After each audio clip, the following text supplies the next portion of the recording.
الحمد لله نحمده ونستعينه ونستغفره ونؤمن به ونتوكل عليه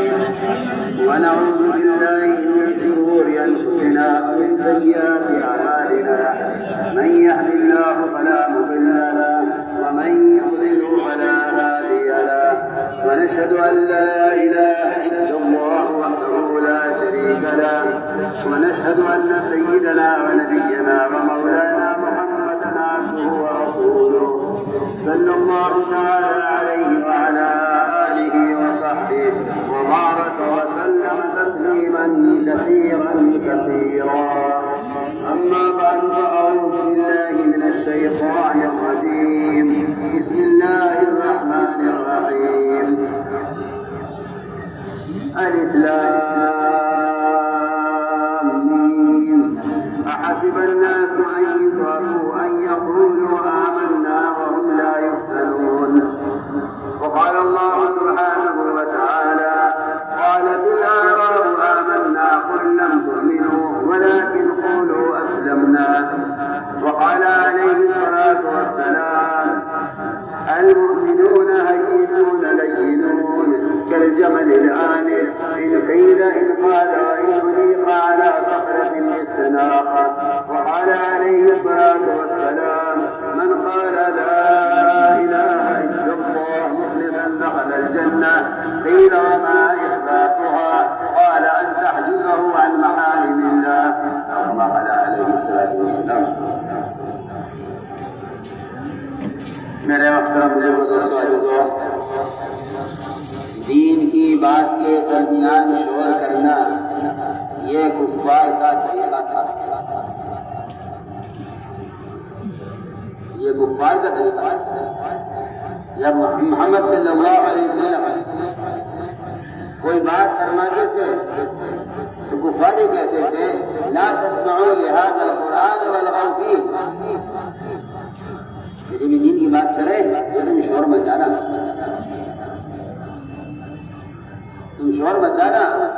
تاکہ ان کی آواز مغلوب ہو جائے اور تمہارے شور میں ان کی آواز، ان کی حدیث کی بات، ان کی حدیث سنائی نہ دے. میں نے عرض کیا کہ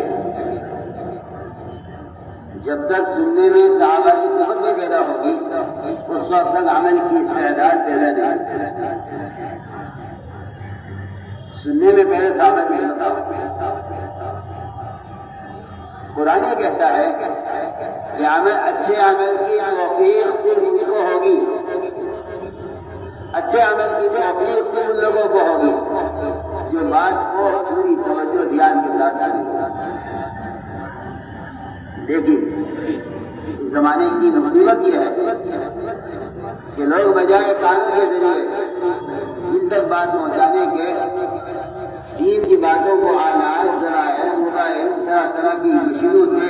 بات کو ٹیپ کر کے پہنچانا چاہتے ہیں. میں کہتا ہوں کہ یہ علم کی توہین کرتے ہیں، یہ علم کی اشاعت نہیں کرتے، یہ علم کی توہین کرتے ہیں. حالانکہ قرآن کہتا ہے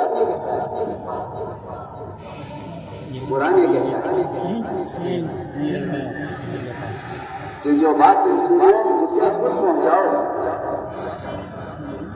لکھ کر بھیجنے کی باتیں نہیں. قرآن کہتا ہے کہ آپ جو سنیں اسے خود پہنچائیں. نبی کا حکم ہے بلغ ما انزل الیک من ربک. نبی کا حکم ہے امت کے لیے، نبی کا حکم ہے امت کے لیے فَلْيُبَلِّغِ الشَّاهِدُ مِنْكُمُ الْغَائِبَ. یہ دونوں چیزیں ایسی ہیں کہ اس سے صاف انکار ہو گیا کہ آج کسی اخبار سے، کسی رسالے سے، کسی پمفلیٹ سے جو میں صاحب چل رہا ہوں کئی باطل آلات سے جس میں سارا بہت بڑا ہوا ہے. آج اس نے جن کی باتوں کا پھیلانے کو نہ دین کی خدمت سمجھیے، نہ تبلیغ سمجھیے، نہ دعوت سمجھیے، نہ اس میں کبھی دین کا نفع بیان کیجیے. میرا کام بس یہ قرآن کہتا ہے کہ آپ خود بات پہنچائیں. وہ قرآن کہتا ہے کہ جو دین کا پیغام ہے وہ جب خود پہنچائیں گے اللہ ان کے دلوں سے اپنے غیر و میں تم سے پوچھتا ہوں، اتنی اشاعت ہو رہی ہے دین کی باتوں کی، پھر بھی مسلمان اپنے دین میں مغلوب ہے، لاچار ہے، مجبور ہے کہ ہم کیا کر سکتے ہیں، ہم کیا کر سکتے ہیں۔ دین کے معمولی کاموں کی ان کے لیے وہ رکاوٹیں ہیں، وجہ اس کی ہے کہ اگر یہ خود پہنچاتے، اگر دین کی بات خود پہنچاتے تو اللہ تعالیٰ ان کے دلوں سے اپنا غیر کا خوف نکال دیتے۔ ان کی ایک بات، سارے قوانین، سارے حکام، سارے اغیار، سارا باقی نظام ان کی بات کو تسلیم کرتا، نہ کرتا تو رکاوٹ بھی نہ کرتا۔ اگر یہ بات مطلب یہ کیا آپ سے آپ لوگ یہ سمجھتے ہیں کہ دین کی بات کے پہنچانے کا کوئی ایک طریقہ نہیں ہے۔ میں کہتا ہوں جو کہتا ہے وہ صراحتاً سنت کا انکار کرتا ہے، جو یہ کہتا ہے کہ دین کی بات کے پہنچانے کا ایک ہی طریقہ نہیں ہے، وہ سنت کا انکار کرتا ہے۔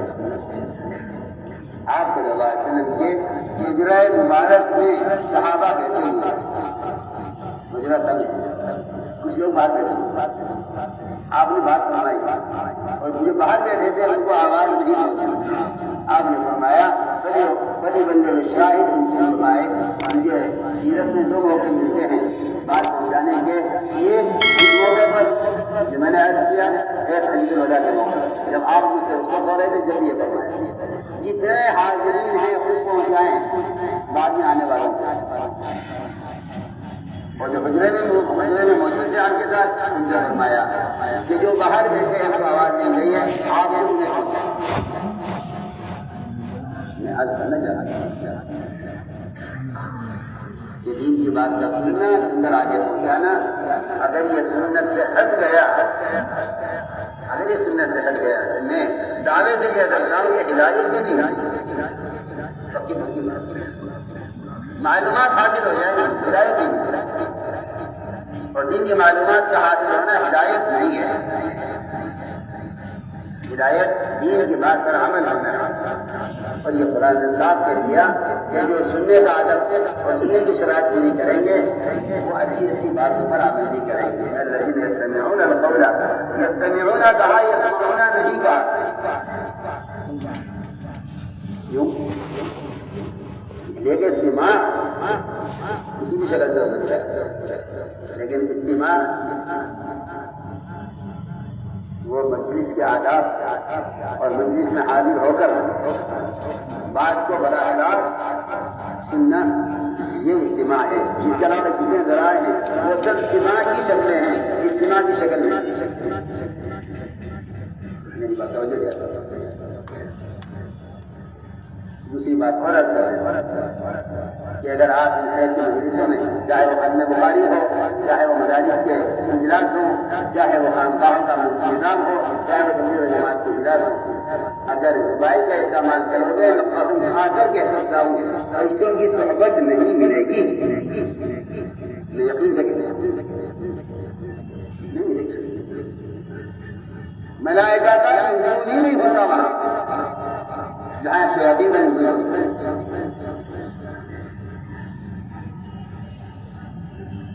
یہ ہماری طبیعتیں ایک حرام کام کی عادی بن چکی ہے،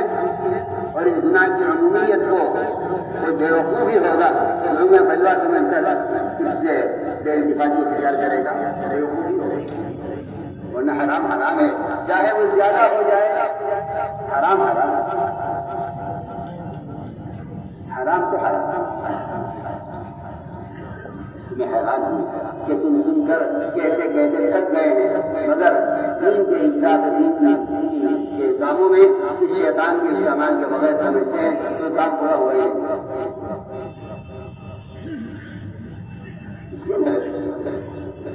ان مجلسوں کو ذکر کے مجلس بناؤ۔ حدیث میں آتا ہے کہ اللہ کے گھروں میں سے کسی گھر میں جمع ہو گئے جو لوگ مختلف قبائل، مختلف خاندان، مختلف زبان، مختلف رنگ کے لوگ ایک جگہ جمع ہو کر اللہ کے احکام کے تذکرے کرتے ہیں یا سنتے ہیں، فرشتے اپنے بڑے آسمان سے ان کو کھول لیتے ہیں،